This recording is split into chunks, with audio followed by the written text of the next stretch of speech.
Yesterday we learned the interrogative sentence. Today we are going to learn the imperative sentence. First of all, I would like to tell you the definition of the imperative sentence. What is meant by the imperative sentence? The sentence which contains a command is called the imperative sentence. The command may be affirmative or negative. आज्ञार्थी वाक्य म्हणजे काय? असं वाक्य ज्यामध्ये आज्ञा असते त्यास आज्ञार्थी वाक्य असं म्हणतात. मग ती आज्ञा होकारार्थी असेल किंवा नकारार्थी. ज्या वाक्यात आज्ञा आहे त्या वाक्यास आज्ञार्थी वाक्य असे म्हणतात. Example, open your eyes. आज्ञा म्हणजे नेमकं काय? आपण कुणाला काहीतरी सांगणे. मग त्या आज्ञेमध्ये विनंती असेल, मग त्या आज्ञेमध्ये हुकूम असेल, मग त्या आज्ञेमध्ये धमकी असेल, सजेशन असेल, सूचना असेल, what ever it may be contained by the command. Open your eyes. एखाद्या व्यक्तीने किंवा एखाद्या छोट्या मुलाने डोळे लावलेले असतील तर आपण त्याला म्हणतो open your eyes. Don't read लाऊडली. Don't read लाऊडली. हे सुद्धा कमांडच आहे. कशा प्रकारची कमांड आहे? Negative. Please give me a glass of water. तुम्हाला खूप तहान लागलेली आहे. कुठेतरी गेलात आणि तुम्हाला खूप तहान लागलेली आहे उन्हाळ्याच्या दिवसांमध्ये. अशा वेळी तुम्हाला जर पाणी हवा असेल म्हणजे लागतंच आपल्याला, मग आपण कोणाला तरी रिक्वेस्ट करतो please give me a glass of water असं म्हणतो. Please give me a glass of water. कृपया मला एक ग्लास पाणी द्या. Please don't cut trees. Please don't cut trees. हे सुद्धा आज्ञाच आहे. ह्या आज्ञेमध्ये विनंती दर्शक नकार आहे. Listen carefully. After entering in the class, teacher says students listen carefully. काळजीपूर्वक ऐका. तर हे आज्ञार्थी वाक्य आहे. आज्ञार्थी वाक्य म्हणजे काय? ज्यामध्ये आज्ञा असते त्या वाक्यास आज्ञार्थी वाक्य असं म्हणतात. मग ती आज्ञा होकारार्थी असेल किंवा नकारार्थी असेल. हे एक्झाम्पल्स आपण पाहिले. Open your eyes, imperative sentence. Don't read loudly, imperative sentence. Imperative negative sentence. Imperative affirmative sentence. Please give me a glass of water. Imperative affirmative which contains request. Please don't cut trees. Imperative negative which contains request. Listen carefully. Imperative affirmative sentence. फक्त एवढं लक्षामध्ये असू द्या, ज्या वाक्यामध्ये आज्ञा असते त्या वाक्यास आज्ञार्थी वाक्य असं म्हणतात. Okay, now we will see the formula of imperative sentence. Imperative sentence are also can say imperative sentence also has two senses, affirmative and negative. It means affirmative command and negative command. So we have to see the formula of imperative affirmative sentence and the imperative negative sentence.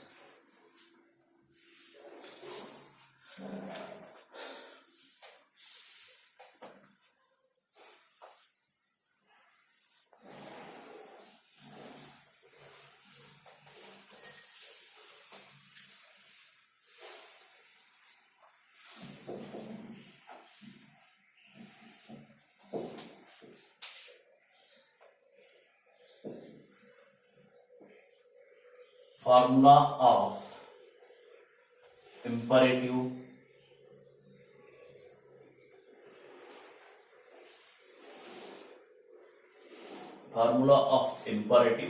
sentence.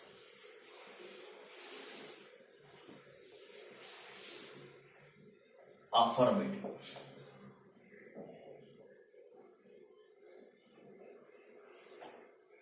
Formula of imperative sentence, affirmative.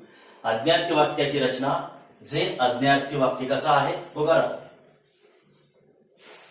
Basically imperative sentence starts with verb.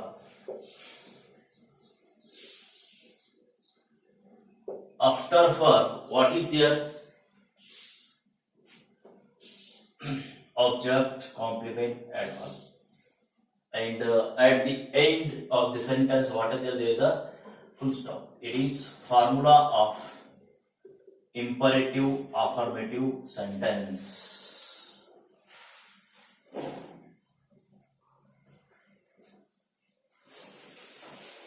लक्षामध्ये असू द्या, आज्ञार्थी वाक्याची सुरुवात ही क्रियापदाच्या मूळ रूपाने झालेली असते. पण क्रियापदाचं मूळ रूप त्या ठिकाणी येत असतं V1.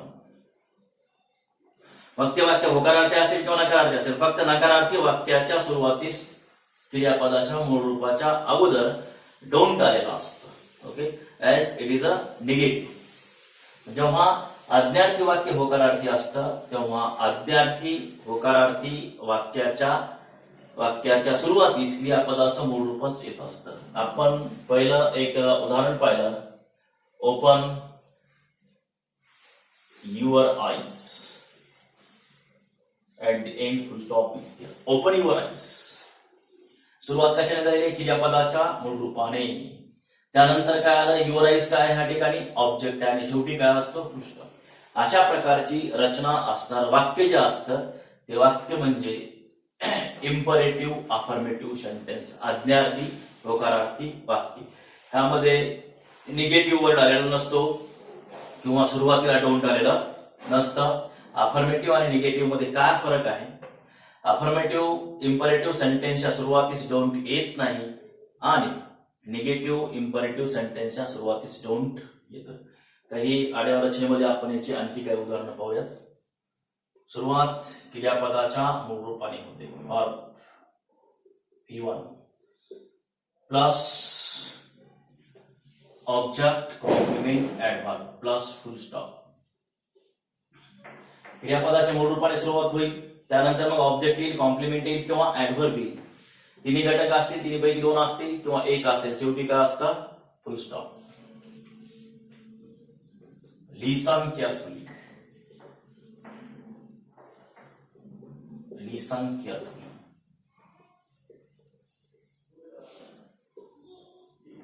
ओबे your parents.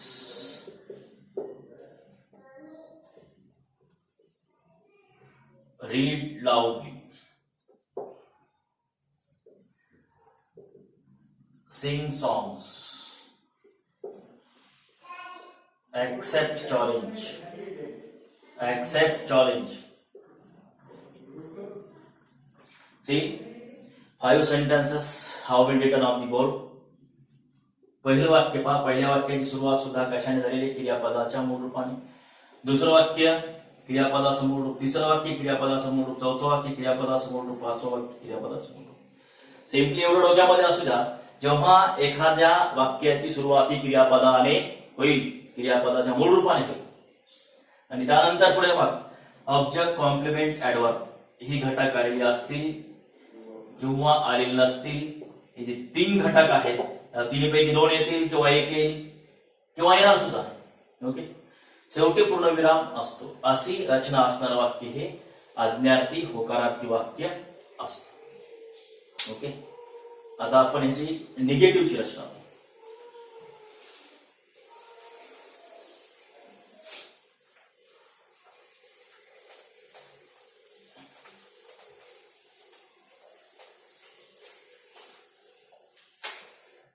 imperative sentence, formula of the imperative sentence, negative.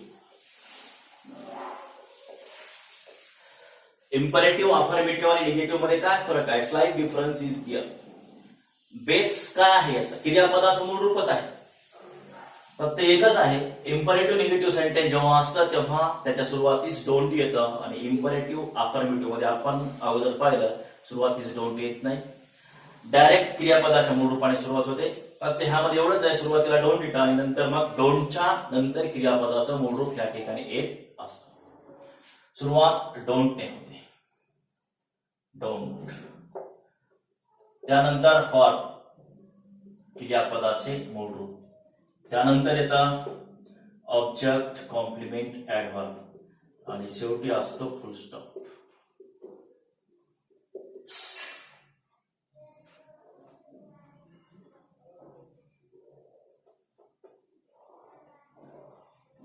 Don't.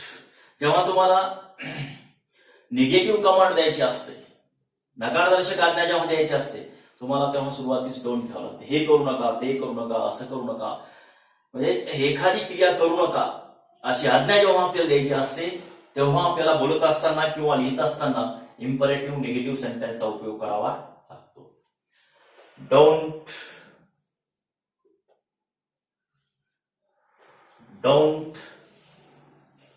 Read loud. बऱ्याच जणांना मोठ्याने वाचण्याची सवय असते. अशा वेळी शिक्षक त्यांना म्हणतात don't read loud. Don't read loud. सुरुवातीस काय आलं? डोंट आलं. डोंटच्या नंतर ही रीड काय आहे? क्रियापदाचं मूळ रूप आहे. डोंट सुरुवातीला का आलं? कारण आज्ञा ही नकारदर्शक आहे. जेव्हा आज्ञा नकारदर्शक असते तेव्हा इम्परेटिव्ह सेंटेन्सच्या सुरुवातीस डोंट येतं आणि त्यानंतर क्रियापदाचं मूळ रूपच आलेलं असतं. हा एवढाच फरक इम्परेटिव्ह, अफर्मेटिव्ह आणि निगेटिव्ह मध्ये आहे. त्यानंतर लाऊडली काय आहे?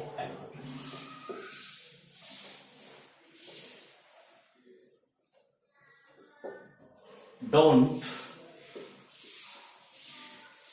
Forget me. तुमचा एखादा मित्र असेल, खूप जवळचा मित्र असेल आणि तो त्याच्या गावी जात असेल, पण अशा वेळी तुम्ही त्याला जात असताना काय म्हणता? Don't forget me. मला विसरू नको. म्हणजेच काय? ही सुद्धा काय आहे? कमांड आहे. कसल्या प्रकारची कमांड आहे? निगेटिव्ह कमांड आहे. डोंट फॉरगेट मी म्हणजेच हे इम्परेटिव्ह सेंटेन्स कसं आहे? निगेटिव्ह आहे.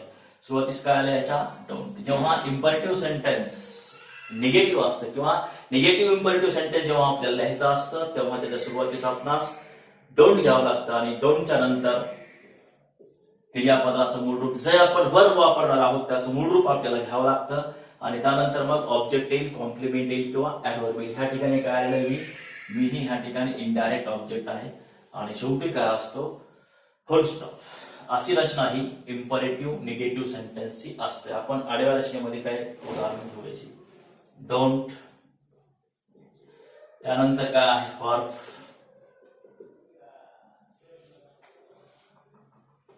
V1, त्यानंतर ऑब्जेक्ट, कॉम्प्लिमेंट, ऍडव्हर्ब, शेवटी फुल stop. Example number 1. Don't ask me questions. Don't ask me questions.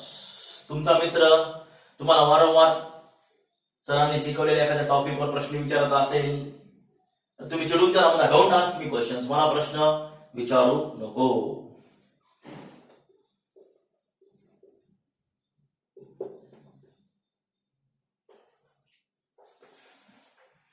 Don't प्रे गॉड. डोंट प्रे गॉड. ईश्वराची प्रार्थना करू नका. बरेच जण ईश्वराची प्रार्थना करतात, जे हवं आहे ते त्यांना मिळत नाही. बरेच जण करत नाहीत, त्यांना सगळ्या काही गोष्टी मिळतात.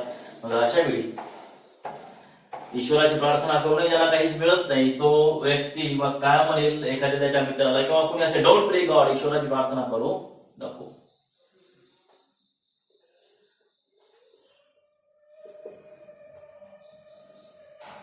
Don't listen carefully. Don't listen carefully. सुरुवातीस काय आलं? Don't. Don't listen carefully. Don't, त्यानंतर क्रियापदाचं मूळ रूप आहे आणि केअरफुली काय आहे? ऍडव्हर्ब आहे. Don't forgive them. फॉरगिव्हचा अर्थ काय होतो? माफ करणे. डोंट फॉरगिव्ह देम, त्यांना माफ करू.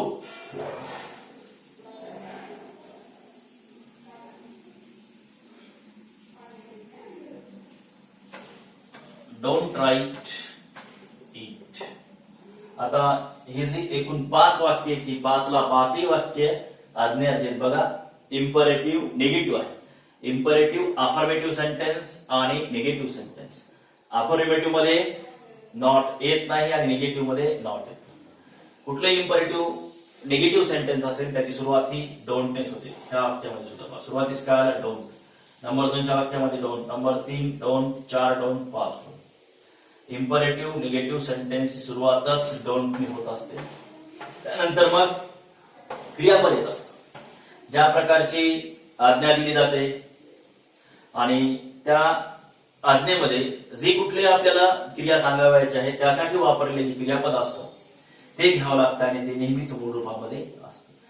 फर्स्ट सेंटेन्स मध्ये आस्क आहे, हे सुद्धा मूळ रूपामध्ये आहे. सेकंड सेंटेन्स मध्ये प्रे मूळ रूप, लिसन मूळ रूप, फॉरगिव्ह मूळ रूप आणि नंबर 5च्या वाक्यामध्ये राईट ही क्रियापद आहे. हे सुद्धा मूळ रूपामध्येच आहे. त्यानंतर पहा पुढे मग क्रियापदाचं मूळ रूप, क्रियापदाच्या मूळ रूपाच्या नंतर काय तर ऑब्जेक्ट येईल, कॉम्प्लिमेंट येईल किंवा ऍडव्हर्ब येईल.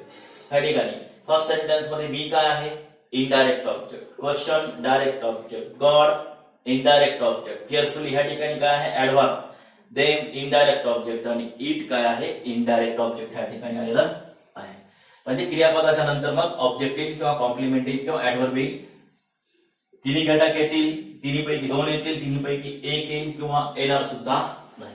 फॉर एक्झाम्पल असं वाक्य असेल, डोंट स्टॉप. डोंट स्टॉप, थांबू नको, डोंट स्टॉप. आता ह्या ठिकाणी पहा स्टॉप काय आहे, क्रियापदाचं मूळ रूप आहे. सुरुवातीला काय आलं, डोंट आलं. का आलं, कारण कमांड कशी आहे, निगेटिव्ह आहे. निगेटिव्ह कमांड जेव्हा असेल तेव्हा सुरुवातीला डोंट येतं. म्हणजेच वाक्य कसं आहे, इम्परेटिव्ह निगेटिव्ह आहे. त्यामुळे सुरुवातीला डोंट आलं. डोंटच्या नंतर क्रियापदाचं मूळ रूप. पुढे ऑब्जेक्ट कॉम्प्लिमेंट ऍडव्हर्बचा भाग आला का, नाही, तो येईलच असं सांगता येत नाही. येईल किंवा येणार सुद्धा नाही. शेवटी फुल स्टॉप आपण दिलेला नाही. ठीक आहे, मला असं वाटतं इम्परेटिव्ह निगेटिव्ह सेंटेन्स तुम्हाला समजलेलं असेल. इम्परेटिव्ह अफर्मेटिव्ह सेंटेन्स आणि इम्परेटिव्ह निगेटिव्ह सेंटेन्स ह्यामध्ये थोडासा फरक आहे. अफर्मेटिव्ह सेंटेन्सची सुरुवात ही डायरेक्ट क्रियापदाच्या मूळ रूपाने होते आणि इम्परेटिव्ह निगेटिव्ह सेंटेन्सच्या सुरुवातीस फक्त डोंट घ्यावं लागतं. बाकी रचना दोन्ही वाक्यांची सारखीच आहे. शेवटी दोन्ही वाक्यांमध्ये पूर्णविराम घ्यावा लागतो. दोन्ही वाक्यांमध्ये क्रियापदाचं मूळ रूपच असतं. फारसा फरक इम्परेटिव्ह, अफर्मेटिव्ह आणि निगेटिव्ह मध्ये नसतो. ओके, जेव्हा एक्झाम मध्ये तुम्हाला change into indirect speech अशी सूचना दिली जाईल तेव्हा सुद्धा तुम्हाला त्या वाक्याचा प्रकार ओळखूनच त्याचं इनडायरेक्ट स्पीच मध्ये रूपांतर करावं लागतं. चेंज डिव्हाइसची सूचना जेव्हा तुम्हाला दिली जाईल तेव्हा सुद्धा तुम्हाला दिलेलं वाक्य कुठल्या प्रकारामधील आहे हे ओळखावं लागतं. त्यासाठी वाक्यांचे प्रकार अत्यंत महत्वाची आहे. तर मला असं वाटतं imperative affirmative sentence, the formula of imperative affirmative sentence and here formula of imperative negative sentence हे दोन्ही तुमच्या लक्षात आलेली असतील. ओके, त्यानंतर ह्यामध्ये बाकी काही गोष्टी सुद्धा आहेत.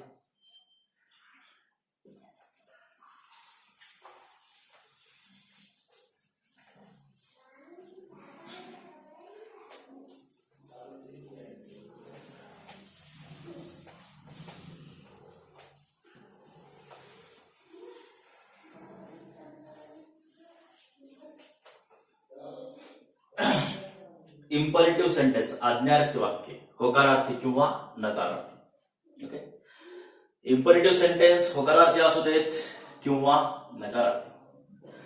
इम्परेटिव्ह होकारार्थीमध्ये सुद्धा काय असते, विनंती असते आणि नकारार्थीमध्ये सुद्धा विनंती असते. तेव्हा तुम्हाला रिक्वेस्ट करायची असते कुणाला तरी, हे करू नका किंवा हे करा, त्यावेळी इम्परेटिव्ह सेंटेन्सच्या सुरुवातीस विनंतीदर्शक शब्द आलेली असतात. त्यामुळं जेव्हा एखाद्या वाक्याची सुरुवात ही विनंतीदर्शक शब्दाने होईल त्यानंतर मग डोंट येईल किंवा इम्परेटिव्ह अफर्मेटिव्ह सेंटेन्स असेल तर क्रियापदाचं मूळ रूप येईल. अशा वेळी सुद्धा ते वाक्य इम्परेटिव्ह असतं. For example, please don't cut trees. Please don't cut trees. आता हे वाक्य बघा, ह्यामध्ये cut it is root form of verb, is first form of verb. Trees object, don't cut trees indirect object. Don't, please don't cut trees, it is a imperative negative sentence containing request. आज्ञार्थी नकारार्थी वाक्य आहे ज्यामध्ये की विनंती आहे. Don't cut trees आता तुम्हाला ओळखायला सोपं जाईल. इम्परेटिव्ह निगेटिव्ह सेंटेन्स, पण यामध्ये जेव्हा विनंती असते तेव्हा सुरुवातीस विनंती दर्शक शब्द, प्लीज सारखी विनंती दर्शक शब्द घेतली जातात. मग ह्या वाक्यात सुद्धा तुम्ही काय म्हणायचं, इम्परेटिव्ह निगेटिव्ह सेंटेन्स. ओके, तर हे एक एक्झाम्पल पहा. Please please please forgive me. Please forgive me, कृपया मला माफ कर. फॉरगिव्ह मी क्रियापदाचं मूळ रूप आहे. त्यानंतर मी काय आहे, इनडायरेक्ट ऑब्जेक्ट आहे. फॉरगिव्ह मी तुम्ही हे सहज ओळखू शकता, इम्परेटिव्ह अफर्मेटिव्ह सेंटेन्स. जेव्हा प्लीज सुरुवातीला येईल तेव्हा तुम्ही गोंधळून जाऊ शकता की प्लीज काय आहे.